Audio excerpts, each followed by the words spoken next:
Buenas, vamos a hablar en este momento del laboratorio del diagrama de Bode de fase. Muy bien, ya habíamos hablado del laboratorio del diagrama de Bode de magnitud. Bien, vamos a trabajar con el mismo circuito. Tenemos una bobina, un condensador y una resistencia. Entonces, el diagrama de Bode de fase se construye, pues realmente lo que nosotros hacemos es lo mismo. Tenemos una señal de entrada senoidal y miramos una señal de salida, que en este caso, como no hay más fuentes ni nada, también va a ser senoidal. Y determinamos para cada una de las frecuencias el desfase entre la señal de salida respecto de la señal de entrada. Eso es lo que hacemos en el laboratorio. Luego hablaremos un poco de esto. Ahora vamos a ver cómo hacemos la interpretación para el diagrama de Bode de fase desde la parte analítica. Entonces, vamos a recordar la definición de fase de un número complejo. La definición de fase de un número complejo, suponiendo que tengo un número complejo z que tiene una parte real y una parte imaginaria. Entonces la parte real de z es lo que no está acompañada de j, en este caso es x, y la parte imaginaria es lo que acompaña a la j, en este caso sería y. Recordemos pues que la magnitud de un número complejo es la raíz cuadrada de la parte real al cuadrado más la parte imaginaria al cuadrado. En este caso sería x al cuadrado más y al cuadrado. La fase en este caso la definimos como la tangente inversa de la parte imaginaria sobre la parte real. En este caso sería x dividido y. Bien. Entonces, para conocer el desfase entre la salida y la entrada, en esta forma analítica, debemos encontrar la parte real y la parte imaginaria de esta función de transferencia. Y definiríamos ese ángulo o ese desfase θ como la tangente inversa de la parte imaginaria de voltaje de salida sobre voltaje de entrada, dividido la parte real del voltaje de salida sobre voltaje de entrada. Recordemos que si tenemos una señal senoidal, entonces el S valdría 0 más J omega. Recordemos que la parte real de S representa un exponencial, sea creciente o decreciente, y como tenemos señales senoidales, entonces S solamente es J omega. Al pasar entonces el circuito a impedancias, tendríamos que esta impedancia es LS, esta impedancia es 1 sobre CS y esta impedancia es R. Tenemos que el voltaje de salida es el voltaje sobre R. Vamos a utilizar un divisor de voltaje para encontrar la ecuación del circuito. Entonces el voltaje V sub O es igual al voltaje de la fuente por esta impedancia dividido la suma de las tres impedancias. Aquí está. Al hacer entonces las respectivas simplificaciones del circuito, pues vamos a obtener al hacer las simplificaciones del circuito vamos a obtener esta función de transferencia, que es similar, pues es la misma que encontramos en la clase pasada. ¿Bien?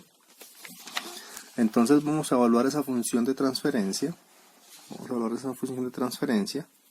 Voltaje de salida sobre voltaje de entrada cuando S es igual a J omega, o sea, donde aparezca S lo reemplazamos por J omega.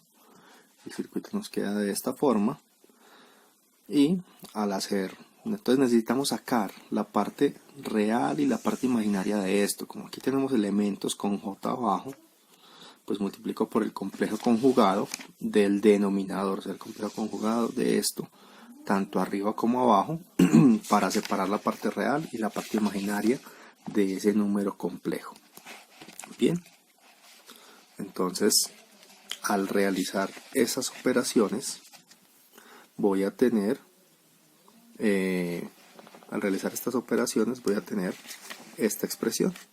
En esta expresión tengo que esto es la parte imaginaria dividido todo esto y esta es la parte real dividido todo esto, que es lo que tengo en esta parte de aquí. La parte real de voltaje de salida sobre voltaje de entrada evaluado en J omega es esto, la parte imaginaria de voltaje de salida sobre voltaje de entrada evaluado en J omega es esta expresión.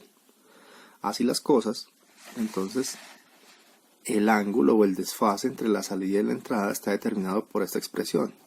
Recuerden, la parte imaginaria sobre la parte real. Al hacer la reducción de esto, me queda que tengo este paso intermedio y al simplificar aún más tendría que esta es la ecuación que me determina el desfase de la salida respecto de la entrada en términos de R, L y C, obviamente de omega. R, L y C serían las constantes del circuito y omega es la frecuencia angular. Entonces, para obtener la gráfica como tal de ese diagrama de Bode de fase, le vamos a dar valores a omega y vamos a evaluar en la expresión para la fase, la tangente inversa de la parte imaginaria de voltaje de salida sobre voltaje de entrada dividido la parte real de voltaje de salida sobre voltaje de entrada. En este caso, pues ya hicimos ese cálculo y la tangente, el desfase es tangente inversa de esta expresión. Vamos a definir R, L y C en valores de 1. En ese caso, yo tendría que el desfase está dado por esta expresión. Y cuando yo le doy valores a omega, desde 0.01, 0.1, 1, 10, 100 y 1000, pues voy a obtener estos valores. Estos valores son demostrativos, son valores muy pequeños, necesitaríamos mucho más valores para poder hacer un diagrama de fase un poco más chévere. Sin embargo, al graficar esos puntos, noten por favor esta tendencia.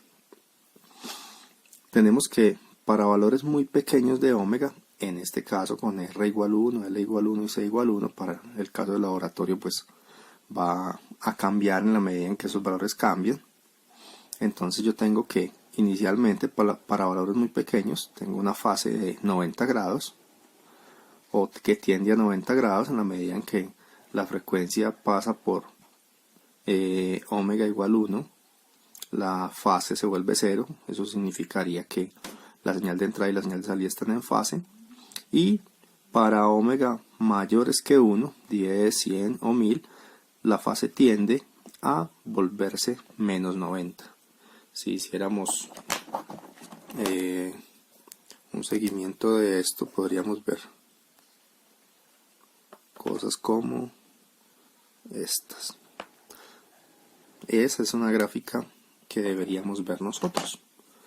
Así estaríamos completando el procedimiento para encontrar el diagrama de Bode de fase de una función de transferencia. En este caso pues es el diagrama de Bode de fase de este circuito. En la siguiente parte vamos a hacer un trabajo en SPICE para encontrar esos datos y poder efectivamente construir ese diagrama de Bode, que debe ser similar. Muchas gracias.